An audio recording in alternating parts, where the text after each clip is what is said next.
So let's see another type of the same question जहाँ पे हमारे पास फंक्शन जो है वो सेम टू सेम दिया हुआ है, लेकिन इस बार हमारे पास जो इंटरवल है, आप ध्यान से देखेंगे तो आप पाएंगे कि उस इंटरवल के अंदर हमारे पास क्रिटिकल पॉइंट के भी कुछ पॉइंट्स आ रहे हैं। ओके, तो देखिए इस टाइप के सवाल को हम लोग कैसे करेंगे।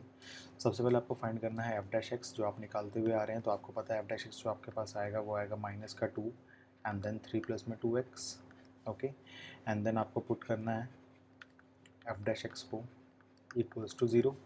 सो ये आपके पास हो जाएगा x इक्वल्स टू कितना, माइनस का 3/2। ये तो आप लोगों ने सीख ही लिया था पहले ही। ओके, ना आप लोगों को यहाँ पे एक रियल लाइन ड्रॉ करनी है एंड देन रियल लाइन के अंदर आप लोगों को क्या करना है, आप लोगों को यहाँ पे दोनों पॉइंट्स लिखने हैं। तो आपके पास पॉइंट्स थे यहाँ पे माइनस का 3/2 एंड देन आपके पास एक पॉइंट था 3/2। पहले मुझे बताइए आप लोग कि जो आपके पास पॉइंट आया है माइनस का 3/2, क्या ये आपका लाई कर रहा है इस इंटरवल के अंदर? तो आप बोलेंगे नहीं, बिकॉज 3/2 माइनस का 3/2 जो है वो यहाँ पे ओपन में लिखा हुआ है। इसका मतलब ये लाई ही नहीं कर रहा। इसका मतलब क्या हुआ? इसका मतलब हुआ there is no critical point, therefore there is no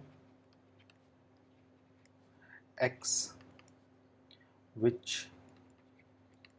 lies in what open interval -3/2 से लेके 3/2। इसका मतलब जो आपके पास इंटरवल गिवन था वो एक्चुअल में किसी सब इंटरवल में डिवाइड तो नहीं होने वाला। यानी कि आपके पास सिर्फ और सिर्फ एक ही इंटरवल आएगा जो आपके पास गिवन इंटरवल था यहाँ पे वो। अगर मान लीजिए आपके पास कोई क्रिटिकल पॉइंट आता तो आप लोग इसको यहाँ प्लॉट करते और वो इसको डिवाइड करता आपके पास दो सब इंटरवल्स के अंदर। अगर मान लीजिए आपके पास दो क्रिटिकल पॉइंट्स आते तो आप दोनों को यहाँ प्लॉट करते एंड देन डिवाइड करता वो आपके पास 1, 2 एंड 3 सब इंटरवल्स के अंदर। बट क्योंकि आपके पास एक भी क्रिटिकल पॉइंट नहीं आया, इसका मतलब आपके पास कोई सब इंटरवल नहीं बनेगा। ओके, हालांकि जो आपके पास इंटरवल गिवन था वो तो आपके पास रहेगा ही रहेगा। तो आप लोग सिर्फ चेकिंग करने वाले एक इंटरवल के अंदर जो आपके पास है -3/2 से लेके कंप्लीट 3/2 के अंदर। ओके, चेक कीजिए आप लोग कि आपके पास जो sign of F dash X आ रहा है वो कितना आ रहा है। तो ये है आपके पास माइनस का 1.5, ये है आपके पास 1.5 पॉजिटिव का। तो बीच में कहीं ना कहीं पे जीरो आ रहा होगा, आपको पता है ऑब्वियसली। आपके पास फैक्टर्स है दो। सो ये हो जाएगा नेगेटिव, तो -2 हमेशा रहेगा। जीरो पुट करके देखिए यहाँ कितना आ रहा है, तो ये आपके पास आएगा अल्टीमेटली पॉजिटिव। सो अल्टीमेटली आपको मिलेगा negative into positive is what, negative.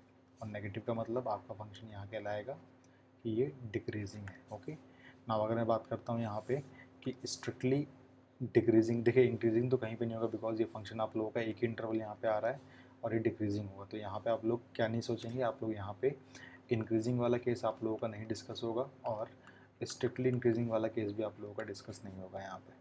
ठीक है, आप सिर्फ यहाँ बात कर सकते हैं स्ट्रिक्टली डिक्रीजिंग की एंड डिक्रीजिंग की। ऑलराइट, तो आपके पास जो पॉइंट्स वैसे आए हैं यहाँ पे वो आए हैं माइनस का 3/2 से लेके 3/2। अब देखिएगा प्लीज़, क्या माइनस का 3/2 क्रिटिकल पॉइंट है? हालांकि देखिए यहाँ पे कोई क्रिटिकल पॉइंट नहीं है। तो दोनों का साइन डिसाइड जो होगा वो डिसाइड होगा हमारे पास गिवन इंटरवल से। इंटरवल में देखिए क्या साइन लगा हुआ है, इंटरवल में जो साइन लगा है आप इसको लगा देंगे। सिमिलरली डिक्रीजिंग वाले केस में क्या होगा, तो मुझे बताइए कोई क्रिटिकल पॉइंट था क्या यहाँ पे? कोई क्रिटिकल पॉइंट था ही नहीं यहाँ पे। इसका मतलब ये वाला जो आपके पास आंसर आया है उसके अंदर यही आपके पास डिक्रीजिंग का भी पॉइंट आएगा। अगर कोई क्रिटिकल पॉइंट होता तो डिक्रीजिंग वाले केस में आप उसको इंक्लूड कर लेते। आपको सिखाया था मैंने कि डिक्रीजिंग में और इंक्रीजिंग में क्रिटिकल पॉइंट्स इंक्लूड हो जाते हैं। हालांकि स्ट्रिक्टली वाले केस में कभी भी क्रिटिकल पॉइंट्स आप लोगों के इंक्लूड नहीं होते हैं। हालांकि यहाँ पे कोई क्रिटिकल पॉइंट आया ही नहीं है, तो दोनों यहाँ पे क्रिटिकल पॉइंट नहीं है, तो दोनों का जो साइन आपके पास होगा वो गिवन सवाल के इंटरवल से डिसाइड होगा और आपने उसको यहाँ पे लिख लिया। ओके, सो ये था आपके पास फोर्थ पार्ट। फिफ्थ पार्ट को आप लोग स्किप मत कीजिएगा बिकॉज वहाँ पे कुछ इंपॉर्टेंट चीज़ें होने वाली है हमारे पास। तो हम देखते हैं अब इसका फिफ्थ पार्ट जो आपके सारे कंसेप्ट को क्लियर करा देगा। ओके।